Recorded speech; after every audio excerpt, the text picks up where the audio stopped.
سلااوتان لێ بێت وەم کاتتان باش. تیمی وەڵامدانەوەی خێرایی مرۆیی لە ئیدارەی سربەخۆی سۆران لە دوای هاتنەکایەوەی ئیدارەی سربەخۆی سۆران دامەزراوە. لە ماوەی ڕابردوو ئەرچی ئەم تیمە چی بووە؟ چیان بۆ خەڵک کردووە؟ من ئەمڕۆ لە ئیدارەی سربەخۆی سۆرانم میوانداری عەباس ئەمیر بەڕێوەبەری کۆچ و کۆچبەران و قەیرانەکانی ئیدارەی سربەخۆی سۆران دەکەم. کۆمەڵێک پرسیاری ئاراستە ئەەکەم و ئەویش زانیارەکان دەخاتە ڕوو. کاک عەباس و کاتت باش.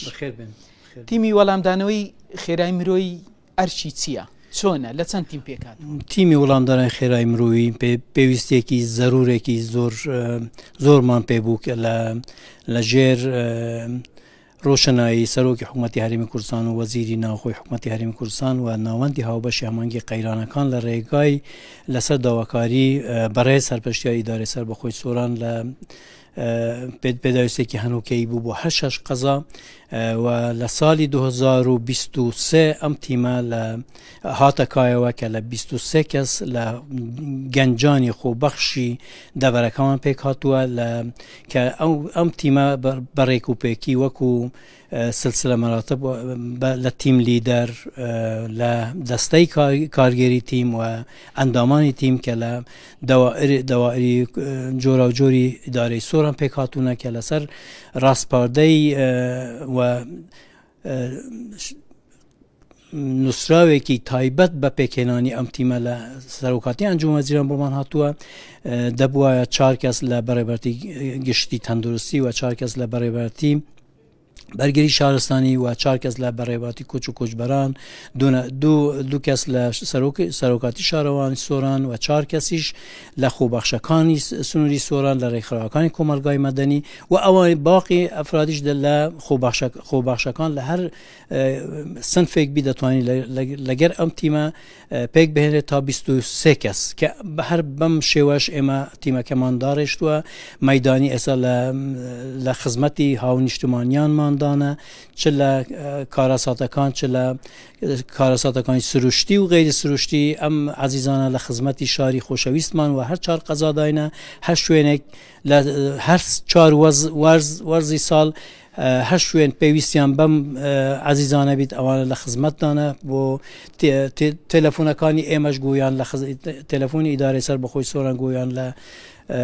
خزمەتی هاونیشتمانیانماندانە هەر شوێن پێویستیان بەم تیمە بی کە پێشتری دیتمان لە لافاوەکەی بێخاڵ دیتان لە قوتابخانەکانی مەجید ئەوە دیتمان چه هەڵمەتێکیان کرد لە بەفری چەند وەختی پێشتر لە چیایی حەسەنبەک کە خەڵکانێکی 53 کۆستەر کە گیریان خوارد بوو چه هەڵمەتێکی جوامێرانیان واند لەگەر باقی تیمەکانی ڕزگارکردنی گەشتیاران لە چیا دیتمان ئەوانە تەواجودێکی زۆر چالاک و ئەکتیڤانان هەبوو. باشە کاک عەباس، لە ماوەی ڕابردوو کۆمەڵێک شەپۆلی بارانباری ئیدارەی سربەخۆی سۆرانی گرتوتەوە. زەرر زیانەکان چۆن بۆ ئێوە چۆن بەهانەی خەڵکەوە چوون؟ خەڵک پەیوەندی بەیەوە کردووە؟ بەڵێ، بەڕاستی لە 3 شەپۆلی بەهێزی ئەم ساڵ سنووری ئیدارەی سۆرانی گرتەوە کە ئەم 3 شەپۆلە بەداخەوە زەرە و زیانێکی زۆری بۆ ئێمە بەجێهێشتووە. لە هەر 6 قەزا بە مەزەندەی خۆمان لەگەر ئیدارەی هەر 6 قەزا کە مەزەندێکمان یعنی ئامارێکمان وەرگرتووە و هەندێک زەرە و زیانمان تۆمار کردوونە زیاتر لە 500 ملیۆن دینار خەملێنراوە و ئەو زەرە و زیانە لە بە فۆرم و داواکاری پێویست ئێمە بەرزمان کردەوە بۆ ناوەندی هاوبەشی هەمانگی قەیرانەکان ژووری ئۆپراسیۆن لە حکوومەتی هەرێمی کوردستان کە سەر بە وەزارەتی ناوخۆن لە هەولێری پایتەخت ئەوانش کراینە راپۆرت کە لە ڕێگای حکوومەتی مەرکەز بتوانین ئەوانش ئەو خەڵکانەش چه حکومی چه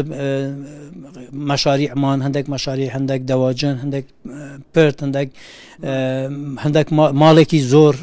ئاویان تێکەوتووە و زەرە و زیان بە ئەشیای ناوماڵیان کەوتووە و ستونی کارەبا و مەشاریع ئاو زەرەیان پێگەشتووە ئەوان هەموو تومارکردن لە ڕێگای فۆرمێکی تایبەت بۆ ڕێگای بەڕێوەبەری کۆچ و کۆچبەران و وەڵامداری خێرایی مرۆڤی سۆران لە ژێر چاودێری جەنابی سەرپەرشتیاری ئیدارەی سربەخۆی سۆران هەموو بەڕێمانکردنیە بۆ ناوەندی هاوبەش چاوەڕوانی ئەوە دەکەین لەیان دەکەین کە ئەوانە قەرەبوو بکرێنەوە وەکو شوێنەکانی خۆیان، چونکە ئێمە دەبینین فەرق و جیاوازێکی گەلک زۆر لە سەرفکردنی مستحقات یا بودجە یا بەهانەوەچوونی لێ قەوماوان لە حکوومەتی مرکز لەگەر حکوومەتی خۆمان دەکرێت چونکە ئەوانە بودجە لە دەستی خۆیانە لە دەستی حکوومەتی مرکزە کە ئەمە شمولی ئەو بودجە دەکەین بەڵام بەداخەوە ئەوانە وەکو پێویست بەهانەمان نهاتوون. پێم بڵێ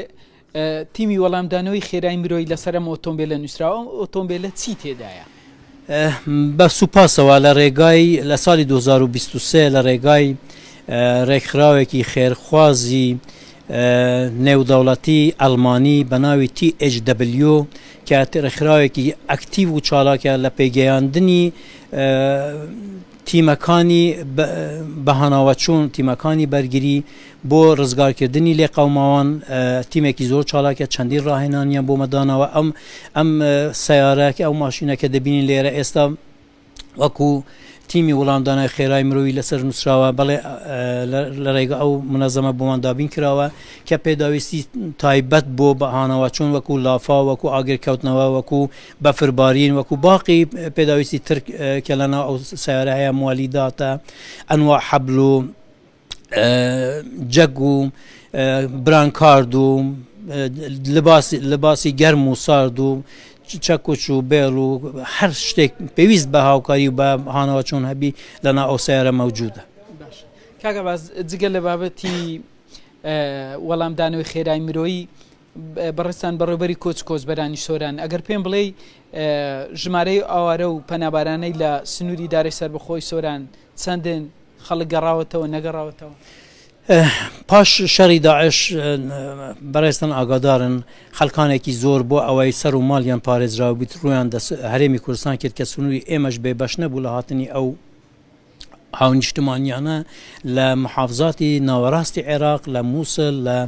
سەلاحەدین لە محافزەی کەرکووک لە بەغدا ئەو خەڵکانە لە سنووری ئێمە حسابونەوە کە زیاتر لە 30,000 نفوس واتە 6,000 عائلە لە سنووری ئێمە بوونیان هەبوو کە ئێستاش پاش کۆتا هاتنی داعش ئەوانە پۆلپۆل گەڕانەتەوە بەڵام هێشتا هەندێکیان ماون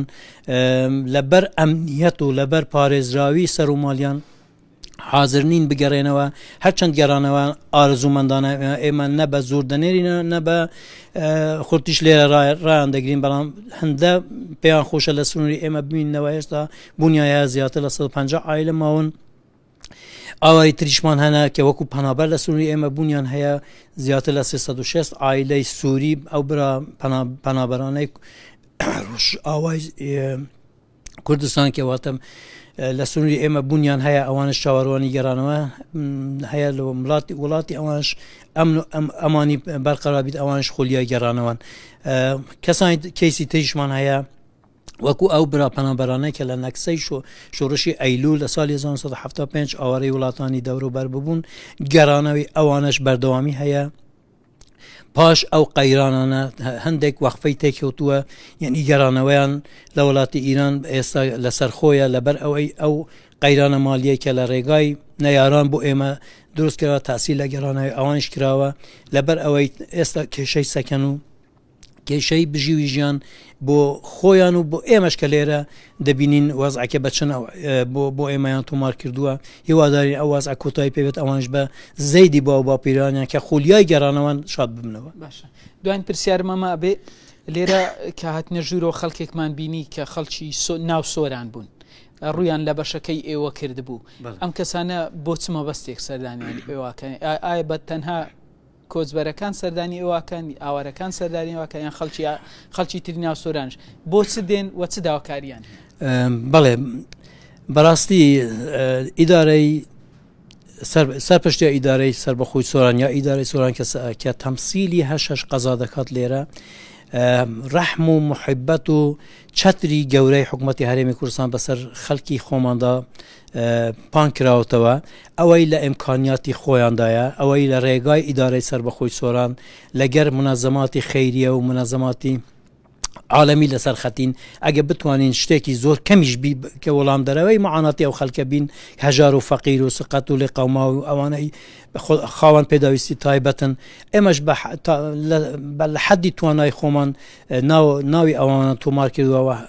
ناویان تۆمارە ئەوانەی مراجع ئێمەیان کردووە ناویان فترە لە ڕێگای ئەو خێرخازانە توانیمانە هەندێک سەلای مەوادی غەزایی بەسەریاندا بەش بکەین ئەوش کەیس بە کەیسن هیوادارم لە ڕێگای ئەو خێرخازان بتوانین لەو فترەی مانگی پیرۆزی ڕەمەزان بتوانین هەندێک لە معاناتی ئەوانە وەڵامیان بدەینەوە کە خۆتان دیتان خەڵکانێکی زۆر هەر ئەمڕۆ لێرە زیاتر لە 80 سەلای مەوادی غەزایی لە ڕێگای جنابی سەرپەرشتیار بەسەر ئەو خاوەن پێداویستیانە و ئەو فەقیر و هەژاندا بەشمان کردووە هیوادارم لە ڕۆژانی ئایندەش بتوانین لە ڕێگای باقی خوددا پێدراوان ئەو هاوکاریە بەدەستی مستمەندان بگێت. باشە کاگا باز دوایین پەیامت چیە بۆ هاوڵاتیان و لە کاتی بوونی هەر کێشە و گرفتێک ئاستەنگێک تووشی ڕووداوێک بوون چی بکەنەوە خەڵکە؟ باوەشی تیمی وەڵامدانەوەی خێرای مرۆیی و ئیدارەی سەربەخۆی سۆران کراوەیە بۆ بەهانەوە چوونی هەر کەسێک کە تووشی زەرەر و زیان یا لێ قەومان یا بەعام پرۆژەیەک تووشی کارەساتێک دەبیت چ لە ئاگرێک خدای نەکرد لە ئاگرکەوتنەوەی لافاوبی یا شتێکی تربی یا تەعاڕوزێک بی یا زلمێکی کەسێکی نەخوازراوی